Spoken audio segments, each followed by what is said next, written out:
would say that content, community, and connections are the keywords that define loyalty. But this is a really interesting time when I'd say we have zero loyalty going on.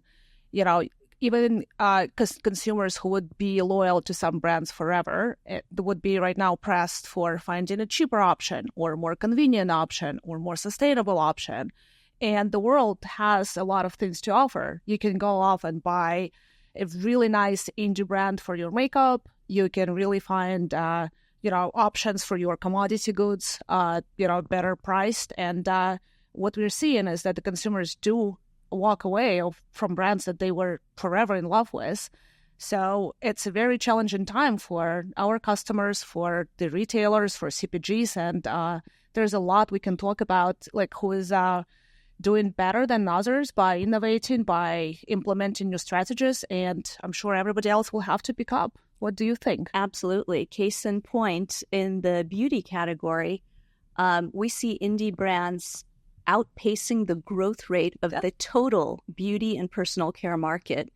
They're nimble, they're faster to react to and capitalize on trends, and we see them using frictionless e-commerce solutions like Amazon. And I would almost expect it from the beauty and apparel, because this seems to be like they're most fast moving. But even food and beverage are not staying behind on this. We have a few customers that we work with who are really trying to customize their shelf and SKU selection and going really heavily personalized after the consumers that they would normally not even worry about reconvincing again to buy from them. And I see a major shift from acquiring the new market share, the new consumer, to requiring to keep the consumer you had for years. And I would like to take a contrarian stance on this one because, yes, we see brands, focused on new customer acquisition. We see them focused on turning dissatisfied customers into satisfied ones. I'd like to make the case that brands ought to focus on customers who are, the quietly loyal ones, because they represent an untapped potential. They represent 4 times, or they have 4 times the lifetime value of customers who are not engaged. They spend twice as much. And on average, they tend to stick around and be a customer of the brand for 20 months longer. Linda, can I ask you, what are you seeing in Composable that can help answer that question? Is there anything that you're seeing from the platforms? Yeah, absolutely. I love this connection to loyalty because loyalty is no longer about transactional rewards programs. We have to focus on the people first and then think about the technology that we can leverage. Sure. The good news is that when evaluating mock loyalty solutions, there's really 3 non-negotiables out there that really any API-centric headless CMS, headless loyalty solution is going to deliver on. You need to look at scalability, flexibility, integration with the rest of your ecosystem, like the CDP, commerce, and content solutions. That's going to be critical. But again, those are basic requirements. What the loyalty providers are offering now, I would categorize as nice-to-have features that brands can consider to help them move beyond that transaction and create deeper engagement with their customers. I'm seeing a lot of the headless loyalty providers adding in features like gamification is really great for deepening engagement. Also seeing product reviews being considered as part of that loyalty mix, which allows brands to integrate real-time customer review content and product reviews into their ecosystem and deliver a more complete loyalty experience to their customers.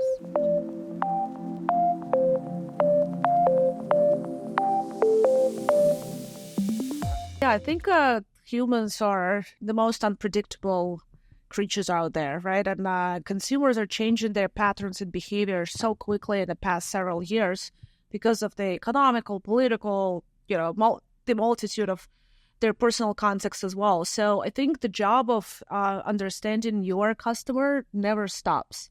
It's never stops at like creating a CDP or, getting an account created through loyalty. CPGs know that better than others. All the zero-party data, first, second, third, you have to collect a lot of information about why people are making the purchase. And this probably data-led engagements are, take 85 to 90% of what we're doing at EPAM. And this is not for the sake of collecting the data or just having the data. The real magic comes when you can get the insights and really understand what are your segments? Are you missing any potential consumer? Why your consumers are making or not making a purchase? What are they buying in addition to what they buy from you?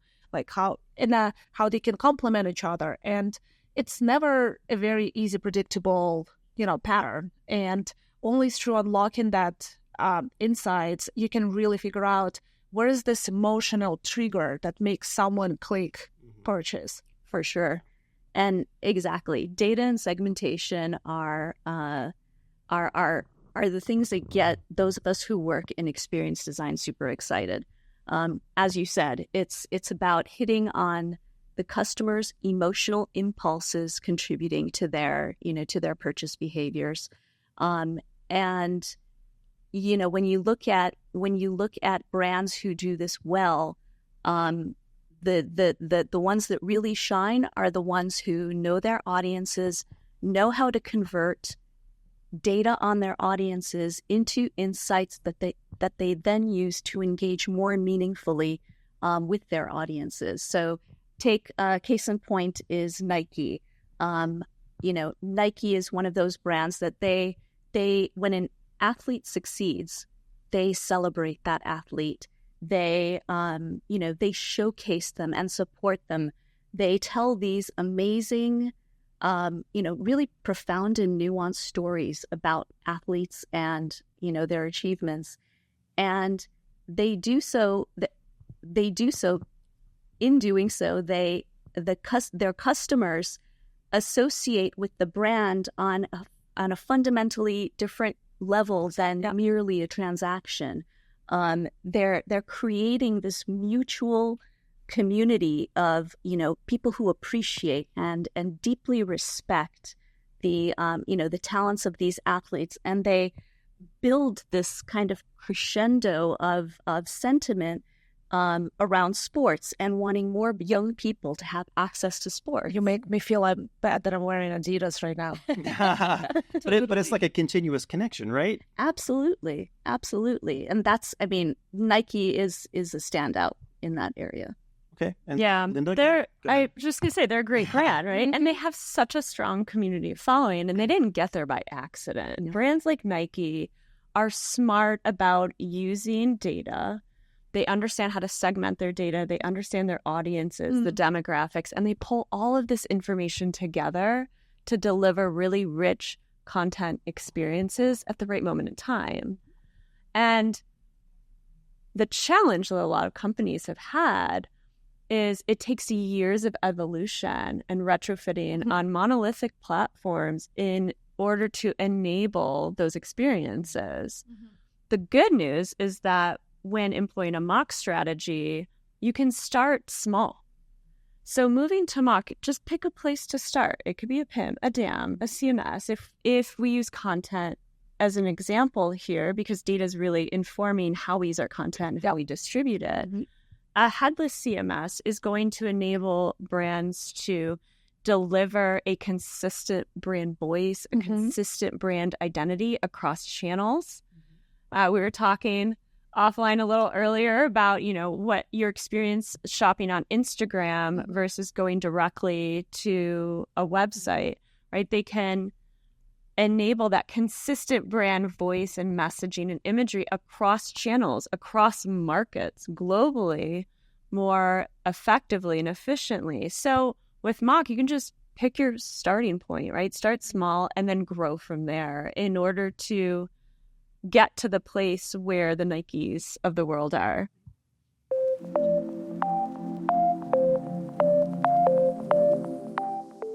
Just in case we're all real people, not deep fakes that are AI powered, which probably would be a possibility a couple of years from now, right?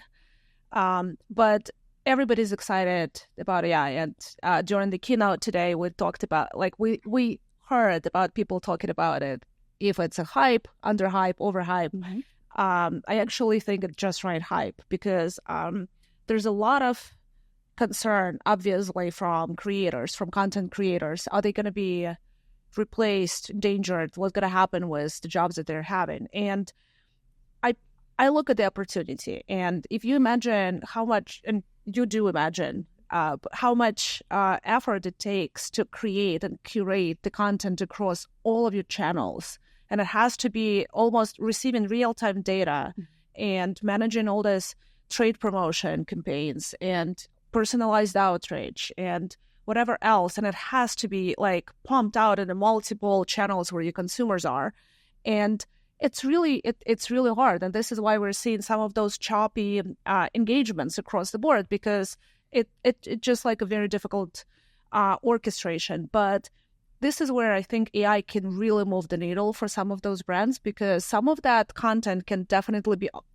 automated. It's adaptation, it's translation, it's like, even its creation. It can never be done without the human. It's not like, some magical thing happening somewhere out there. But imagine the power of reach that the brands can achieve by employing AI in the right place, the right time. Yeah. And I think that by and large, we're seeing at this point in time, brands wanting to kind of control the outbound messages a bit more. So not quite yet ready to kind of give it all over to the AI. Right. But we are seeing interest in using AI for internal initiatives. Things like, as you mentioned, content translation, internal campaigns. We're seeing it used in clienteling to empower store associates so they can, tell the brand or product story more effectively, or, address, additional product recommendations, things like that.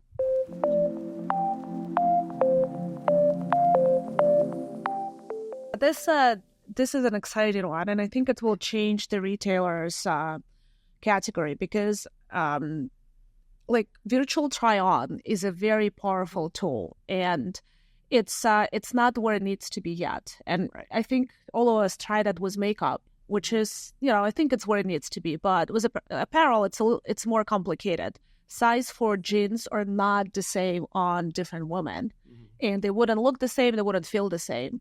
So how do I try it on virtually for me to actually, know how it's going to feel if I wear it?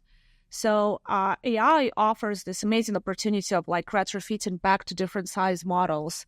And those models don't even need to be live humans like us. So there's a lot of experimentation happening in the area. There's a lot of like hallucinations still, but I could probably name, and I couldn't, but 20 brands right now who are trying to see if there's a way to move past the technology limitations and on to kind of real virtual try-on.